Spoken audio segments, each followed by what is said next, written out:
just want to thank you officially. You guys, Sonny and you, Sifu Al, you have helped my instructor, Rob Castro, and I. We've been trying to get Shaolin Kenpo out to the public, and it was kind of, well, it was just sort of like fading away. And because you have helped, and because Sonny has helped, we're starting to go pretty strong, and I really Good. appreciate that. And I know that Great Grandmaster Rob Castro appreciates it. His mother, Mrs. Pat Castro, really appreciates it, and the whole family is happy. I want to tell you that they're all happy with what's going on and how that you've helped us. Mhm. And so thank you very much for that. So I guess on behalf of the International Shaolin Kenpo Association and family of schools, we all want to say thank you to the International Kajukenbo Association, to Sifu Al, and to Sonny Pabuaya for being our friends and helping us. And myself, I am very, very grateful. I'm looking forward to the events in Hawaii and everything else that we're going to be doing together in the future. That's all I've got to say for now. We're going to have a lot of fun. We're going to have a lot of Yes. fun. Okay. Yes. Okay, so welcome everybody. Thank you for joining us. I am here with John Kraft, the host, and our special guest, Sifu Al Dacascos, and of course, me, Sonny Pabuaya from Winnipeg, Canada. And so now, John, take it from here and let's get this interview started with Sifu Al Dacascos, or I should say Grandmaster Al Dacascos. John? Thank you, Sonny. And you did a wonderful job on that introduction. So we're using that. Okay, hi, Sifu. And hi, Sonny. Hello, folks. That's great. Hi, guys. So thank you so much for both of you coming today. I think this is going to be very informative to the martial arts community. And I'm just thrilled that we're doing this. All right. That's right. Keep it Shoot simple. it. Let's go. I'm sure you'll be able to it. shoot from the hips. Before we get started on that, what's the weather today like in Hawaii? Well, it's nice and blue. I should be outside. Did you Blue go skies, outside yet? hardly any clouds. Right, right. Yeah, I did to go get the Sunday newspaper. That's all. In my shorts. In your shorts.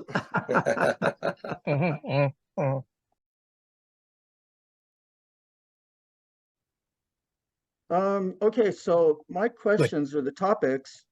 Number one, how did you start in martial arts and why? What were your immediate impressions of what you were learning and how did that impact you in the early days? The second one, body, mind, and spirit. Start. I'll back up. What? Okay. Yeah, I'm just reading. I was just going to say. Okay. Yeah. Okay, go ahead. Yeah, I understood as soon as you said that. So, Sifu. Okay, go ahead. Did you read this text before right now, or is this just on the fly? No, I read it, but I can't go through it again, so it's just kind of refresh. Okay. Because I was doing the same thing yesterday. Go ahead. So the second one, body, mind, and spirit. How do you see each of these in application, and how does learning to put these things into play help us? Number three, the 3 P's that you mentioned on the phone the other day. One of them was preparation. I can't remember what the other 2 were, but I think it had something to do with stages of self-defense. Number 4. Prevention, protection, evacuation. Yeah, go ahead. What were those? Prevention, protection, evacuation. Evacuation? The 3. 3. Okay.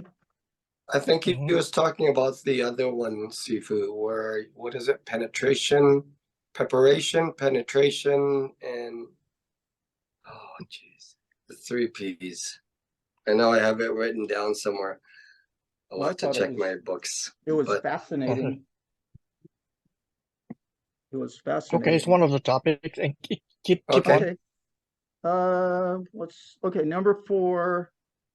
What has been the most inspirational things you see in positive growth as you look at the development of students' journeys in martial arts? Examples of students. Mhm. What do you see are the inspirational things in a positive way? The positives you've seen in your students, things like that.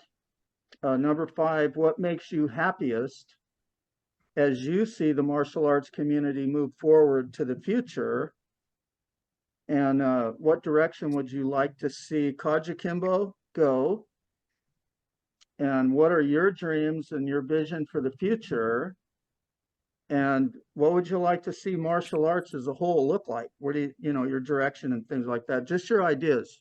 Well, thank you, Sifu Al, for coming today. So our first question for you is, how did you start in martial arts and why? Okay. I started on September 6, 1942, the day I was born. Let's take it this way. You're born, you're coming outside already with your fist closed, kicking and punching. That's the only time. And you notice that, right? Because everybody that comes inside coming struggling, just yelling and kicking and punching. The only time that your hands open up is when you let go of life. As long as you're alive, your hands are fist because you're clinching on to fighting. But that's the initial thing. I never knew what I was doing until my parents got me into the martial arts. But getting into the martial arts started off living in Camp 7 on the island of Kauai, here in Hawaii. And because of that, my parents and grandparents were living in plantations, and they were immigrants that came inside from the Philippines that were sugarcane workers. They were put in there. So my grandparents took care of me in those early days, and I got my initial introduction into the martial arts watching my granddad practice his eskrima, and in the center of the camp, about 5:30 to 6 o'clock in the morning, they would gather around the Filipino workers and go to the martial arts. At that time, they were practicing, things that I never really understood. I just kind of watched, and I was pretty young, maybe 4 years old, 5 years old, around that time. But that was the influence. I saw them working with sticks and knives, and they were doing, you can call it kali or eskrima, and then they'll get into the pangumot, or panutukan, which is the empty hand part of it. All of that to me was almost something that you never questioned, and you thought that was part of your culture anyway. Same like how people on the other camp, like Camp 8, which was or Camp 6 or Camp 4, they were made up of Chinese. The other one was made up of Japanese, and they always stayed within themselves, within their own community, and just practice. When I would do that, it was just part like how Europeans practice, their soccer, and it was just part of the culture. Americans practice their football and basketball on the mainland. Well, in the camps in Hawaii, it was what you brought over from the Philippines or from Asia. That was part of your culture, and you practice it. So that one initially was my initial fighting martial arts, with the Filipino arts. It wasn't until we moved from the island of Kauai to Oahu where I became more involved with the other arts. And the reason why we became more involved with the other martial arts, because I went to a public school, Likelike Elementary High School, which had a lot of Japanese, and they were practicing or playing around with the judo, jiu-jitsu.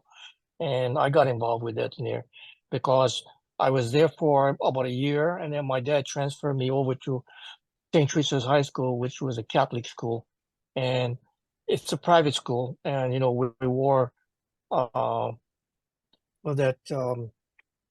navy blue pants and navy blue necktie with white shirt and black shoes. So it was kind of trumped up and everything. And when I had to go to school from my house to the Catholic school, I had to go to the former school grounds which was Liki Liki. And I guess, those guys kind of thought I was my nose up in the air. So, I would go to school, but after school, they would be waiting for me because I had to go back that way. And sometimes I went home with bloody nose, and I just got kind of upset and said, okay, it's time that you learn something too. So he brought me into uh, learning Judo Jiu-Jitsu with Robert Man Hagami at the YBA, which is the Youth Buddhist Association. And there you go. Now, learning how to get into Judo Jiu-Jitsu, I learned that too. And I could fight them on equal grounds. But that the history on getting into the martial arts started very young on that, getting involved with the Judo Jiu-Jitsu. I was involved on that on account that my neighbor by the name of Michael Chong lived in the back of me. And when I was practicing whatever I did, it was kind of messed up. Was when you practice by what you just have. You don't really care about what name. Nobody said that I'm going to do, a shoulder throw or goshi or, whatever kind of technique. You just did it. And that's the way that we were back in those days, living up in Kalihi Valley. Kalihi Valley was named Kalihi Valley because Kalihi means the edge of the city. So where we lived was pretty much the edge of the city. The city of Honolulu right now, or the state of Hawaii, has over 1,500,000 people. In those days, they were just under 275 to 300,000 people. 300,000 people throughout the entire state. So it was pretty small. So now, it's just like it's really big. See, so the thing has come so that you have a lot of things, and it's a mixed place. Hawaii got a lot of mixed martial arts in it, and probably one of the very few states in the United States. Prior to becoming a state in 1959 or something, that we had a lot of Asians martial arts end up here before it ends up on the mainland. Of course, that's a different part of the history on it. But as far as me getting into the other arts, a lot of it came like when my dad put me inside. It wasn't by choice; it was out of necessity. I think he was kind of getting upset with me, coming home with a white T-shirt that wasn't white anymore, either bloody or brown, and yeah, it was an era of my life that was pretty good until I got to my teenage years. And it was a little bit more cocky. Got into a lot of fights on doing that, and then getting higher up into jiu-jitsu. But again, then I switched over to learning. Here's the interesting part about it. When I was in judo jiu-jitsu, the guy Michael Chong and his father, started me off with judo jiu-jitsu, and then eventually started to teach me Prilifat, a Hanga style of kung fu. And when I got involved with that in there, it was pretty good. I thought that I was pretty good at it. And then when in high school, I met a guy by the name of what's his name, Wayne. I forgot. Anyway, geez, I forgot. Anyway, he was really good in an art called Tikenju Tsukai. Tikenju Tsukai is an offshoot of Kyokushinkai. And when I worked with him, in the backyard of my mom's house, it was because it was my mom had a dress shop, and she had a girlfriend that brought a guy over, to drive her around. And needless to know that this guy, Sita Sanchi, would eventually become my instructor, because he came over and was watching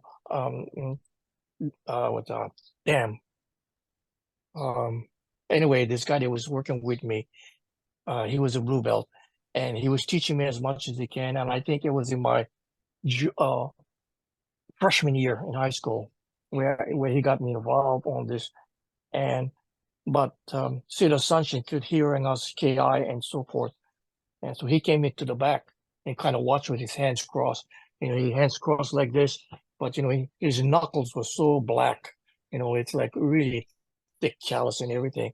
So we asked him, hi, what, martial arts? He said, yeah, just a little bit. But he was watching us. He said, oh, show me what you got. So we started to do what we did into Kenshi Chikai. And after a while, he said, that doesn't work, And we look at him and say, don't work. What do you mean don't work? He says it's not realistic. It's too much right-handed, in the traditional style. You would and then through your right hand, you do the technique and everything. Okay, that's how it was. Then he demonstrated, and after that, that was on the Saturday. Then I told him, yeah, I'm interested. I'd like to learn what you got. And on Monday morning, he came to pick me up, and he brought me to his class in Waipaho on the other side of the island.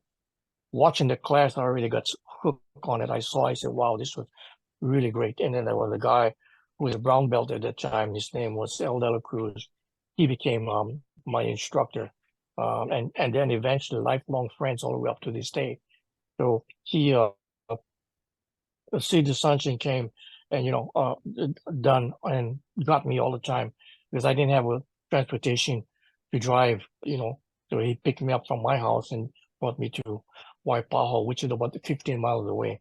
And then I got my white purple belt, which was the rank that you did up. We went up and I kind of get discouraged at that time because Sid was a very hard hitter, so everybody was getting hurt. And I saw the class dwindle down. So when he came to pick me up on one Tuesday night, I told my sister to tell him that I wasn't home, So he came into the house. He says, "Hey, where's Al?" She says, "Oh, he told me to tell you that he's not home, but he's in the closet." So he went into the closet, got me over there, grabbed me by my shirt. He said, "Don't do that again. You're not quitting." I'm glad that he brought me to class, and from that point on, no matter what, I figure, well, I'm not going to get away from it because I was ready to quit. So he would come and get me, and Al Dacascos became the first black belt, and then I became his second black belt. And there, from that point on, we just stayed together. We were like his number 1 and 2 man until Al Dacascos decided. He says, he had learned everything he can from Siddha Sanchin, so he was going to Adriano Emperado, which is the founder of Kajukenbo or co-founder of Kajukenbo, and he went. And I kind of miss Al. Al was gone for about 6 months to 7 months, and I became the assistant instructor, Sid. And I wasn't feeling comfortable because if Al went, he must have had a reason for wanting to go. So I asked Al, why did you go? He said, "Oh, because I want to learn more." I said, "Okay, I'm going to do the same thing," which was a real disappointment to Siddha Sanchin because he had trained us all the way up to that. But it was a good for me to do that. I told Sid I was going to go. He was disappointed not because he lost his number 1 and his number 2 man. They went to Adriano Emperado. But when I was with Adriano Emperado, about a year, maybe anywhere between 9 months to a year later, I felt kind of bad that I did that, So why is because training with Emperado could not teach me anything more on the physical side. It had already been done by Siddha Sanchin, who worked with my body and got me to where I am. What Al Dacascos and I learned from Emperor was that it became more of a mental thing and more of a spiritual thing, and because what he would talk to us in about 5 to 10 minutes, it was like training with him for about 10 hours physically on the things that he was getting into our head. He would told us, okay, it kind of made sense after he said, your instructor, Siddha Sanchin, good fighter, good practitioner. He taught you everything on how to get your body strong. My job now, before you came up now to me, is I don't worry about that. What I do is I fill your head up and get you spiritually and emotionally and mentally strong. And that's where we talk about the mind, body, spirit, and how we relate into it. I understood that, but I didn't understand that at the beginning because I felt that, well, if Tito Sanchin was really good, then Professor Emperado got to be really, really good. Yeah. And that we went through it. But the point was, Tito Sanchin was much more snappier, was much more faster, was everything perfect, and that instilled into us. But he wasn't feeling us up as far as our spirit and the mind as much as we wanted to, because when you're at 21, 22 years old, the only thing you can do between 18 and 21, 22, all you want to do is go out on the street and fight. So he was preparing us for that. Now coming up into the mind and spirit, Emperor was preparing us different. He was taking us from teenager to become an adult and think like an adult. Yeah, so his type of training was a little bit more different, and that we appreciated many years later that we saw that, okay, now we understand what it was. Probably if we would have stayed along the line, we would have probably got up to that point. But we were young and eager and cocky, and we wanted to learn quickly, and it's like Tito Sanchin had, let's use the analogy of a bullet. He was a casing and he was the bullet, and Parado was a powder that made us go. And when it was put into the right place, it kind of made sense. Some people that switched over from different schools went to him, never got the privilege that we got to train with, but that was it. And with Emperado, we were learning the Kajukenbo Kenpo Karate part of it. That was it. With Tito Sanchin was the Kenpo Karate, but it wasn't called Kajukenbo at that time. None of us was prior to 1961 was called the Kajukenbo. We was just either Kajukenbo. I was either Kenpo Karate or Karate Jiu-Jitsu. Yeah. So I came from Tito Sanchin as before it was called Kenkabo. And that's going to be really complicated to you folks, but there's a lot of complications within there. It was like having a Kajukenbo house with many different rooms, and each room was colored different or named different. And I used to say that, like any system, we've got so much problems in it. The house can have 12 rooms, living room, and you can have the restroom and everything. And like any system, even within Kajukenbo, even to this day, there are some people that like to gather into the living room where they can associate. And there are some people that like to gather in the restroom. And I think they should stay there because that's where all the crap is, So, and if they want to come out of their bedrooms and join us in the kitchen area and enjoy living room, that's fine. But it's the martial arts anyway. It's all the martial arts. If you were to put it into that category, we've got a big house of martial arts and many different rooms. We also got toilets where people belong, So going back to how we got started into going from Kenpo Karate in Kajukenbo, when I joined with Del Cruz, Emperado was now getting into the Kung Fu area, and he was calling his art Kajukenbo Tumpai, which means Central Way. And it was because the Chinese people had recognized him as being a real good martial art. So they brought him into the Tong Society in Chinatown here. And they introduced him into, Pakwa, Xinghe, Tai Chi, and some other styles of Kung Fu. But Emperado wanted to make the art a little bit more cleaner, in the sense that being that Kajukenbo Kenpo Karate was a hard style, he wanted to put inside internal system and soft style. So in other words, the internal and soft was then the Pakwa, Xinghe, and Tai Chi, which has blended into the Kajukenbo Kenpo Karate, and now was called Kajukenbo Tumpai. I was the lowest one on the totem pole. I started and practiced with him, and at the same time, I was practicing with Bak Sam Kong, who was teaching Silam Kung Fu, you know, Hanga style, which it was called Silam Pai then, well, Pai means way, so it means it's a Shaolin way. So anyway, when he did that, I began to learn everything that was here on the mainland.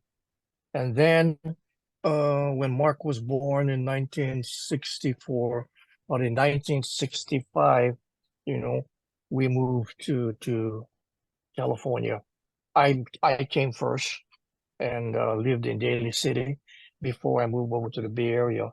But when I was in Daly City, I also was brought up in there on account that I had a student by the name of Melvin O'Barrow, who had studied with me when I had my own club back in Hawaii. And when I had my own club back in Hawaii, aside from training with Emperado, my own club consisted of 5 to 7 people that we were training in a park, Ala Moana Park, because there was no rent. No, we just came there and we trained.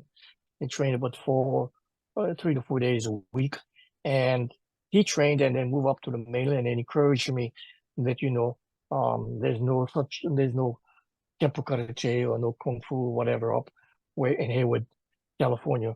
So I decided, well, I'm just going to go. So he got me into a job.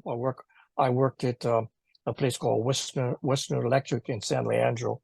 And from there, we started to accumulate some people. We had about 7 people, maybe 10 people, where I would teach in a garage in Fremont, California.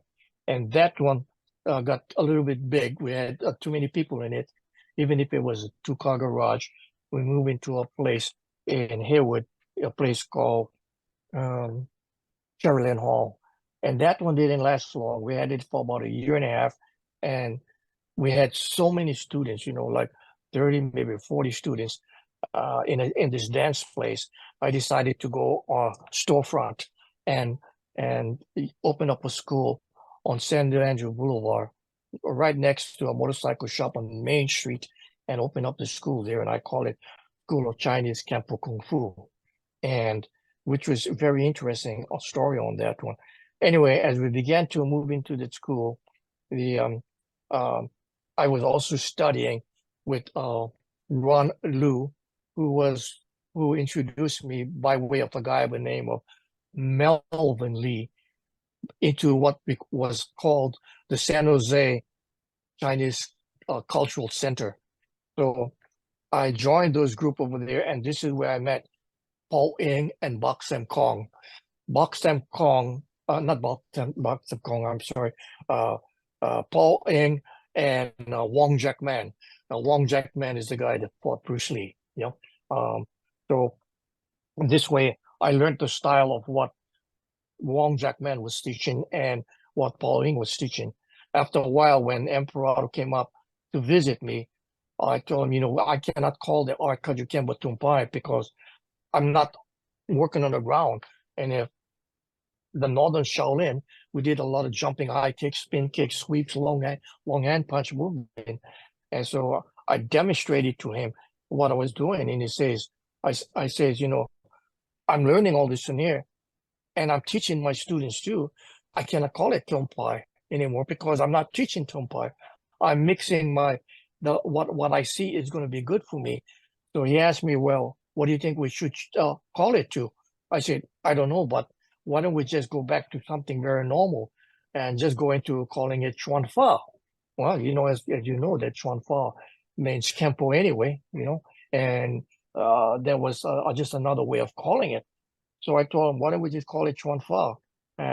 Because Chuan-fa was Kenpo from the Chinese version that went into Okinawa before it became Kenpo with the K-E-M-P-O, you see. So I explained it to him. He says, okay, then now we're going to stop the calling Kajukenbo Tumpai. Now we're going to call it Kajukenbo Chuan-fa. So that was interesting. So I started to do the thing. We started to win and everything. Now it gets a little bit more complicated because now we were forming the Kajukenbo Association of America, then. And that came, the association, it came that way because when we were competing in tournaments against Taekwondo and traditional Shotokan and everything, they wouldn't accept the techniques that the Kenpo people were doing, you know. And so, and we were always getting losing on account that we wasn't complying to the way rules the way they wanted it. So when the Kajukenbo Association of America formed, it was designed with all the head instructors in the Bay Area that studied in Kajukenbo to get together and say the only way we're going to be able to compete against these guys is to join up and team up together. So we eventually did. And we eventually did, getting into this one here with the rules, say, it was then accepted into the tournaments. And this is why one of the tournaments that really opened us up was working with the California, the tournament that you guys did, the California, what is it called? Karate Championship. Well, that's right. And that's when we started having the rules more open. Otherwise, if we were to go in the other tournaments, it wasn't, because now going into the KKC, we could say, okay, the Kajukenbo Association now represented over 30 schools. And if you guys want just to be real open, then accept the rules as what the Kenpo people do. Because the Kenpo people, we were, you guys and us, we were competing in tournaments at that day is really young. Some of the rules they wasn't accepted, and they wouldn't accept the drop kick, they wouldn't accept the back fist, and if you threw a straight punch, your back leg had to be on the ground flat, in the karate tournament, and that's not the way we fight. Yeah, so rules started to change, and then by the time that they came up, the open style championships, karate, Kenpo, and Taekwondo was more accepted now because we could blend in using rules that were adoptable to be called all style. Yeah, so that was formed.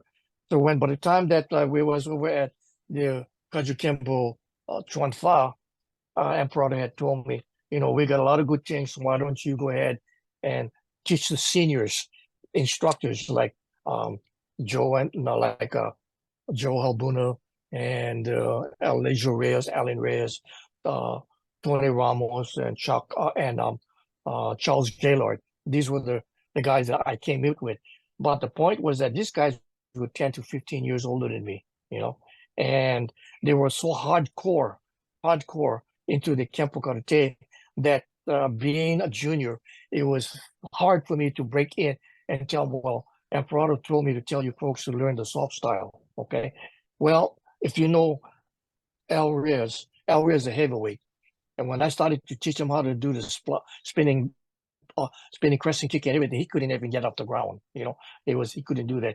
Or to tell him to go and do a double sweep on the ground, he couldn't do that. The only person that could do that in there was Tony Ramos. So what happened was just that Gaylord, Albuna, and Alijo Reyes says, we'd like to teach the same way.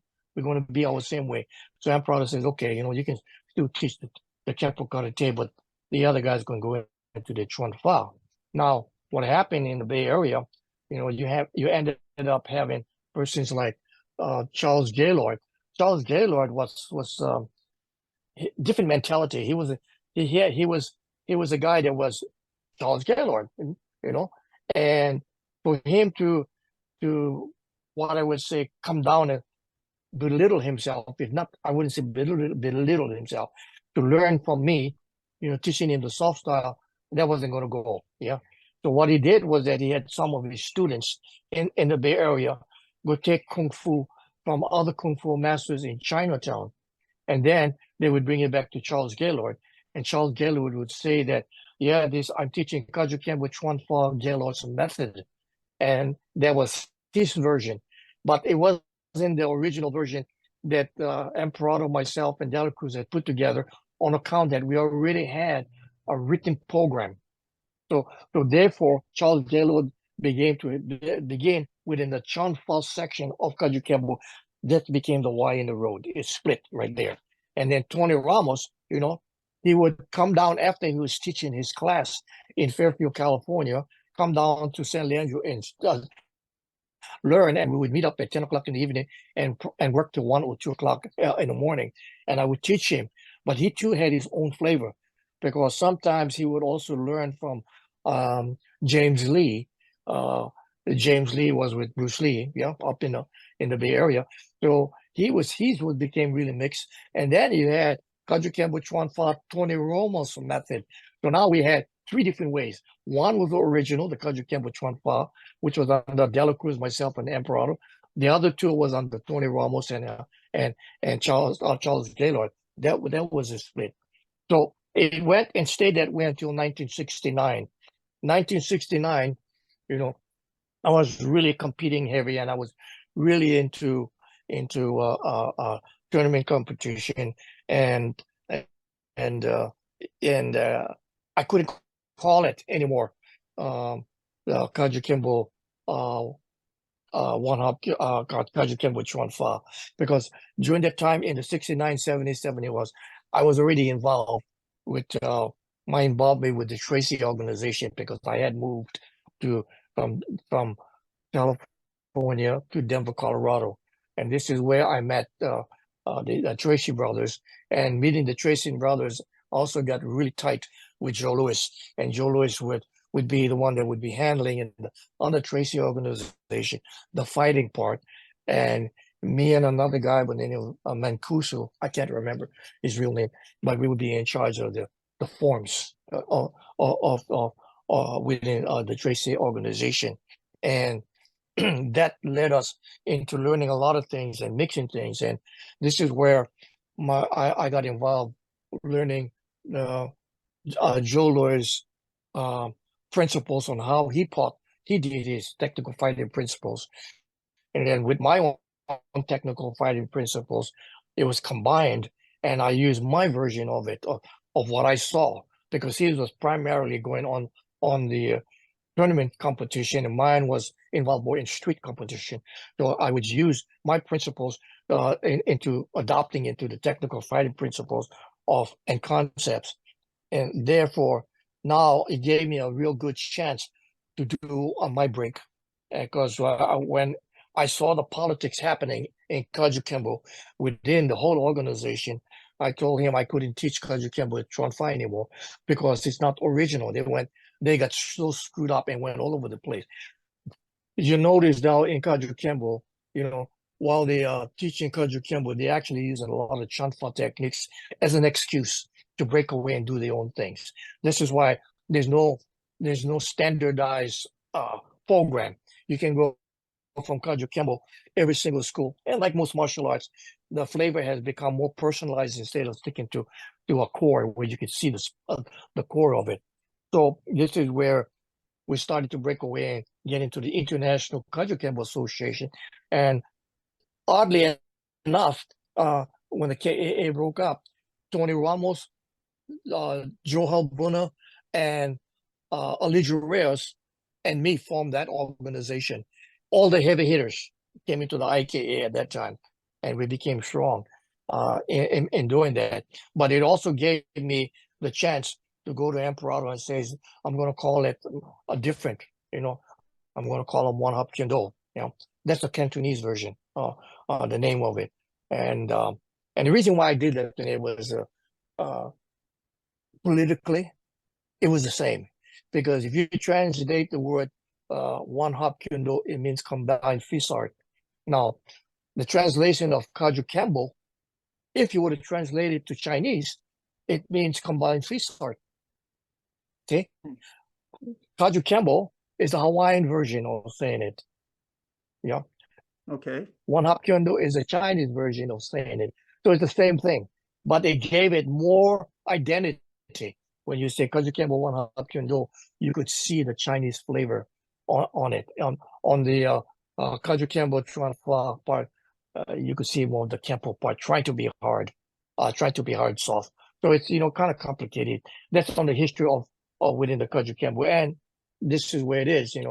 My theory and my thing on telling Emperor why is because not only are we combining all the forms that was put into Kajukenbo from the Chinese version, you know, it was a different way of doing it. I was using the technical fighting principles and the way of I was doing it. I said, you know, the thing I always say is not what we were doing, it's how we were doing it. And the way that we were doing it was different in a sense that I would eliminate, because I understood the technical fighting principles, I understood that I wasn't going to be chambering anymore. The chambering is what gets people into trouble. You got to go into a fight already chambered instead of chambering as you go in. Is the difference, you know? So, like example in most traditional Kenpo style is when you're going into a back fist, your back fist will start here, by the time you move, your body moves, the hand is here, and then you shoot out. So what happens? This is the cock. That's the chamber, and then you go. Well, that is 1-2 method. The only way that you could do that to be effective and score the person was the technical principles of using initial movement. And your initial movement was let the hand fly and then the body follow. And that would be the hand go and the body catch up. So that way, what happened when the body catch up, the body force is much more stronger because it's pushing it forward and you've already gained the distance. Yeah. So when people say, wow, you got really fast back fists and long movements, you know, it wasn't that my hands were any faster, or it wasn't that I was, it was just the body positioning is the technical movement. Instead of standing straight up like a person would normally stand, you know, where the body would be 70% forward and 30% back. When I looked down on my leg, I could not see the toes. My knee was blocking the way. That means I was doing it in the correct way. My shoulders forward, because when you stand this way, you can throw your back fist, but initially what happened when you throw your back fist, your body turns and your shoulder turns. But if I already started on my shoulders in this position and move, that means I've already cut out 3 inches, which would be 3 inches more forward to you. So it's just turning the body and technique. So it's always based on the principles of the positioning yourself, the type of stance, the defensive stance you were doing, whether you use initial movements or not, or things this way. There's so many different things on it. Just working on a technical fighting principle, which made it more faster. By the way, the technical fighting principles on the Joe Louis and is different from the technical fighting principles that came up from Cedar Sunshine and Emperado, and then I improvise it. Joe Louis, you know, had worked with he worked with Chuck Norris and he had worked with Bruce Lee, and they came up with theirs. But then when I worked with these people and combined and saw what Bruce Lee did, Chuck Norris did, and Joe Louis and Bill Wallace, you see, I could see how they formulated. And some of the principles, you know, wasn't like maybe, you know, with some people would practice 25 technical fighting principles. It's not necessary. You can practice principles like 18 principles or maybe 5 basic principles, because you could take as an example, you could take 25 technical fight principles, take the first 5 and combine it as one, which would be just set up psychologically, body-wise, positioning, and initial speed, and all of this. And those principles will be combined into one. You work to that from there and just work on it, you could be good. So like, for instance, that we would say, okay, when you get into competition, we would use what would be your 4 or 5 primary weapons you would use. Now I can say this, but like when I was in competition, I would use basically 2 hand techniques and 3 leg techniques. It's all I did. Back fist and reverse punch, the hands. My kicking technique would be round kick, round kick, side kick, and spinning back kick. Yeah, and I would combine that, and I never changed from that to there, but I changed the combination. So utilizing that to there, it was getting more perfect in those sense. And when people look at me, they say, "Wow, so many different combinations." No, I just had those 5 techniques initial, but you threw it in different combinations because I knew I was good at it.